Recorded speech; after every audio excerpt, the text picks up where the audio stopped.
I was 18 years old when I got married. I belonged to a very conservative family, a Baloch family, where good daughters never say no to their parents. My father wanted me to get married. And all I said was, if that makes you happy, I'll say yes. And of course, it was never a happy marriage. Just about after 2 years of getting married, about 9 years ago, I met a car accident. Somehow my husband fell asleep and the car fell in the ditch.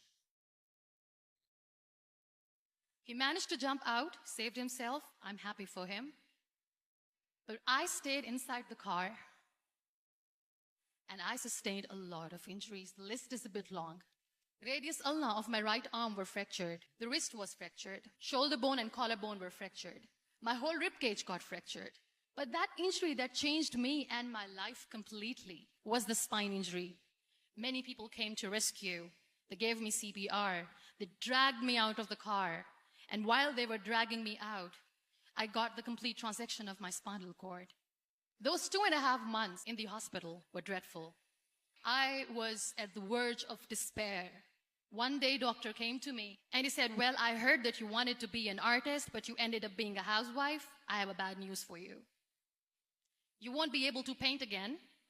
Next day, doctor came to me and said, your spine injury is so bad, you won't be able to walk again. I took a deep breath and I said, it's all right.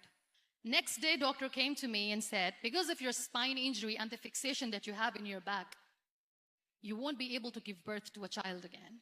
That day, I was devastated. I started to question my existence. Why am I even alive?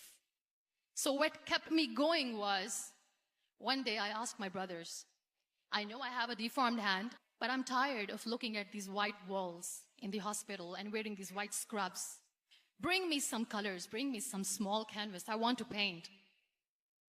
So the very first painting I made was on my deathbed, where I painted for the very first time.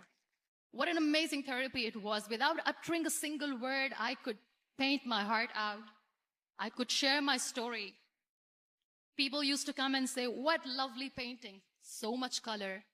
Nobody could see the grief in it. Only I could. And that day I decided that I'm going to live life for myself.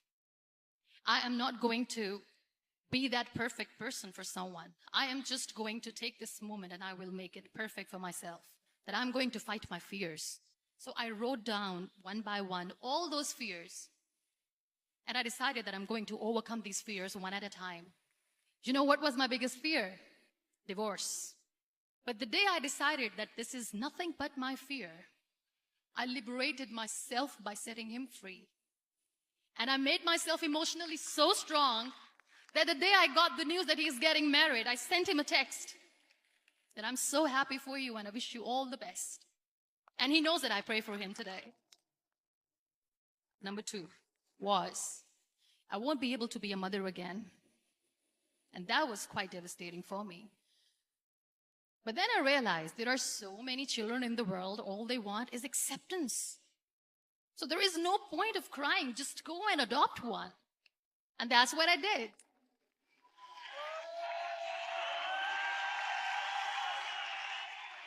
I gave my name in different organizations, different orphanages, and I waited patiently.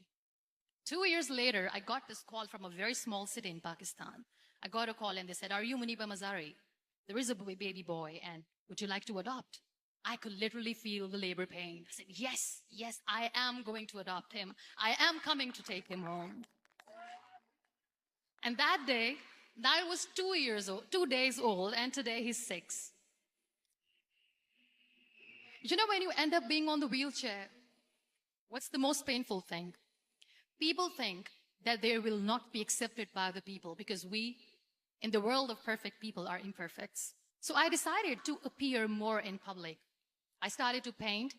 I have done a lot of modeling campaigns. I decided that I'm going to join the national TV of Pakistan as an anchor person.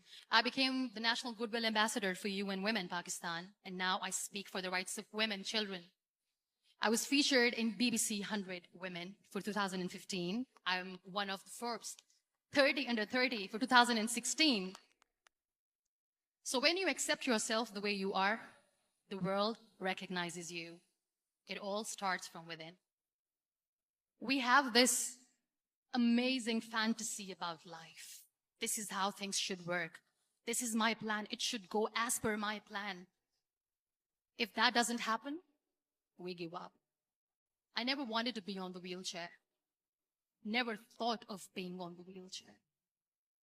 This life is a test and a trial, and tests are never supposed to be easy. So when you are expecting ease from life, and life gives you lemons, then you make the lemonade, and then do not blame life for that. It is okay to be scared. It is okay to cry. Everything is okay, but giving up should not be an option. They always say that failure is not an option. Failure should be an option, because when you fail, you get up, and then you fail, and then you get up, and that keeps you going. Embrace each and every breath that you are taking. Celebrate your life. Live it. Don't die before your death. Real happiness lies in gratitude. So be grateful, be alive, and live every moment.